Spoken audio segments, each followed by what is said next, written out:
CM Khattar को मिला high command का संदेश। आपसी गुटबाजी से जाएगी सीएम की कुर्सी। कांग्रेस की तर्ज पर भाजपा बंटी है कई गुटों में। पीएम और शाह बदलेंगे हरियाणा का सीएम। दरअसल आपको बता दें, यह बात लगातार कई समय से चल रही है, लेकिन अब राजस्थान में कांग्रेस की सरकार ने जिस प्रकार से गैस सिलेंडर 500 रुपए, इलाज 25 लाख तक रुपए का, कर्मचारियों को पक्के करने का, बस में यात्रियों की 50% टिकट, 100 यूनिट बिजली फ्री, खेतों के लिए अलग बिजली फ्री, तमाम घोषणाएं लागू कर दी हैं। आज से लागू हो गई हैं। हिमाचल में ओपीएस लागू कर दिया गया है। कांग्रेस की सरकार जहां है, वादे पूरे कर दिए गए हैं। अब हरियाणा पर फिर से दबाव बन गया है कि कहीं ना कहीं बड़ी जो सत्ता विरोधी लहर है उसको चीरते हुए एक ऐसा नेता सामने आए जो भाजपा को सत्ता तक पहुंचा दे। लेकिन सीएम मनोहर लाल खट्टर ईमानदार नेतृत्व कर रहे हैं।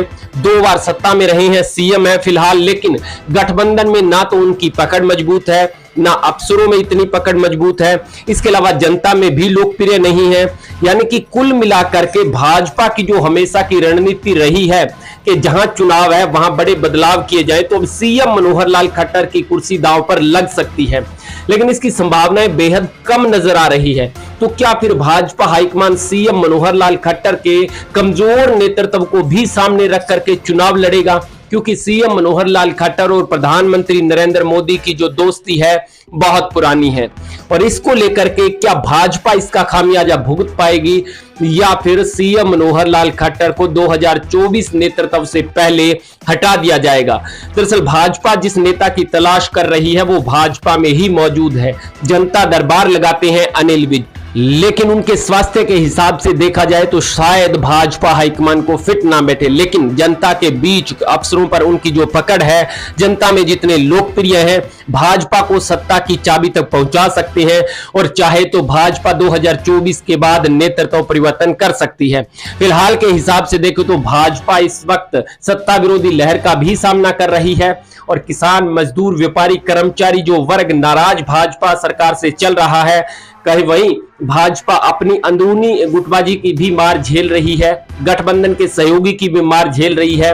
हालांकि सीएम मनोहर लाल खट्टर ने कल ऐलान कर दिया था कि गठबंधन लंबा चलेगा, क्योंकि इस वक्त उनको जरूरत है किसी ऐसे साथी की जो अच्छा खासा Jat vote bank, non Jat vote bank के सहारे उनको दिलवा पाए।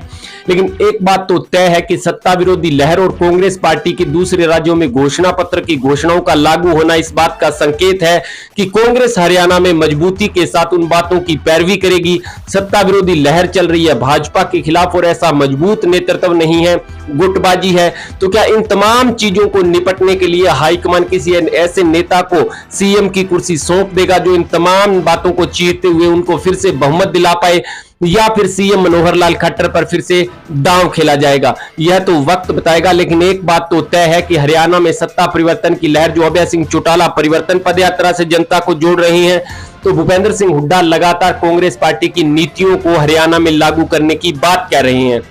यानी गठबंधन की जड़ें चौतरफा से अब कांग्रेस और इनेलो ने हिला करके रख दी है।